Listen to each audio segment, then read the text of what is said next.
Hala Naseeb with her topic La Petite Chef, Toastmaster Hala Naseeb.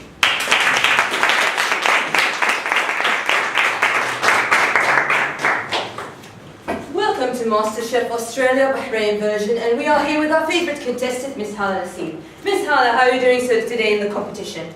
Well, at this point in the competition, I feel fairly confident. Fortunately, only the oven blew up. No one got hurt except for Kathy over there. She lost a piece of her eyebrow. It's no big deal. It can be easily compensated by insurance. As for Lucy over there, she has a piece of my dish in her hair. Oh, Lucy, I hope you're not going to go and do something crazy like go wash your hair or something. I actually need that piece for my dish. Fellow Toastmasters, honourable judges, and most welcome guests, good evening. Good evening. Learning how to cook was a MasterChef experience for me, because I had to go through many challenges, different dishes and ingredients, and ruin some kitchens to get to the point to where I am today.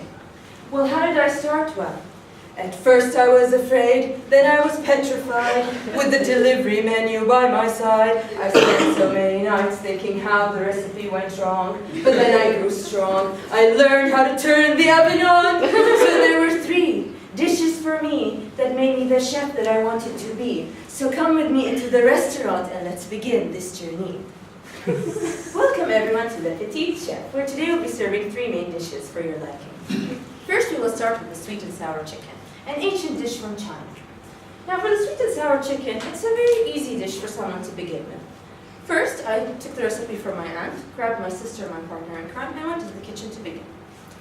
You make the chicken first, the crispy chicken, which is fairly easy. Take the chicken, dip it into flour and eggs, fry, put it on the side. Simple. As for the sauce, I stood in front of the skillet and told my sister to tell me which ingredients to include.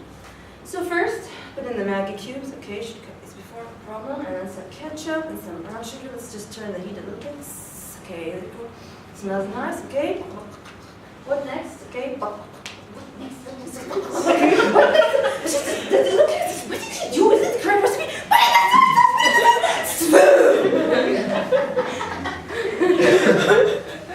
Dinner's ready.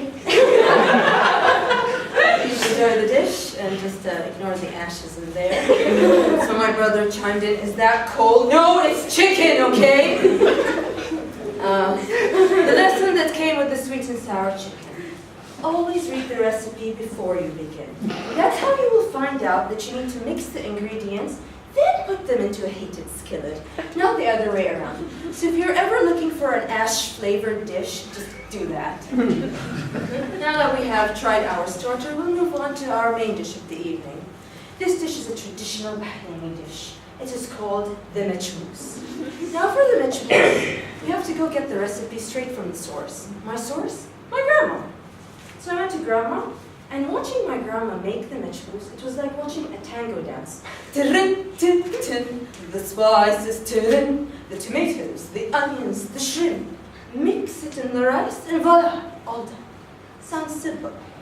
So now it was my turn to do the same after making my notes.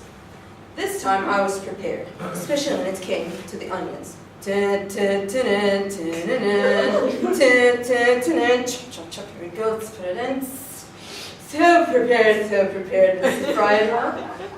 All done, did my tango dance, and it came out beautifully, smelling heavenly. The layers of rice, shrimp in between, and the babies on top. It's wonderful. Here you go, everyone. Time to try. Bon appetit. Honey. What, Mom? Did you forget something? Ladies and gentlemen, what is the color of mechmoos? It's a rich golden color, right? It's almost really golden dark. I present to you my version. Radioactive, nuclear, fluorescent yellow. What on earth did I do wrong this time? Did this, did that, okay. Add 4 tablespoons of turmeric. I added a teaspoon. Never mind for that. Attention to detail. With the mechmoos, the lesson that came is that you have to pay attention to detail. If you're looking for fluorescent highlight or yellow rice, don't read the recipe and pay attention to the ingredients. So the advice for you is prepare your ingredients beforehand. Now that we have botched this dish along with the sweet and sour chicken, let's move on to the dessert, shall we? For the dessert, we will be having a mouth-watering heavenly dessert. The cream caramel cake. 1 layer cream cake, cream caramel, and 1 layer cake. Now, I got the recipe from a friend of mine, and when I did it, I see your faces, you're like, how did she ruin it this time? No, I got it right from the very first time. I'm an experienced chef now. Gordon Ramsay, Jamie Oliver, pastry chefs around the world, call me, I'll be giving you some tips. And when I did it the second time, it failed. Oh yeah, it failed. The thing with the cream caramel cake is that it's a science. Scientists have been researching it heavily.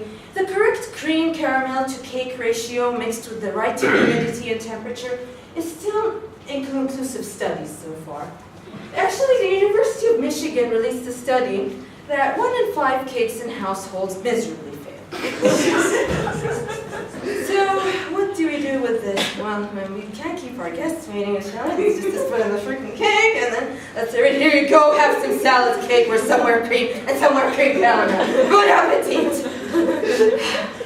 But with the cream caramel cake came the most important lesson of all. Cooking is all about trial and error. For the many times that you get it right, you will get equal amounts wrong, maybe even more. Nevertheless, you should not give up. So to conclude, these 3 dishes, as part of your chef experience in La Petite Chef, they've taught me a lesson. With the sweet and sour chicken, I learned that you have to read the recipe beforehand.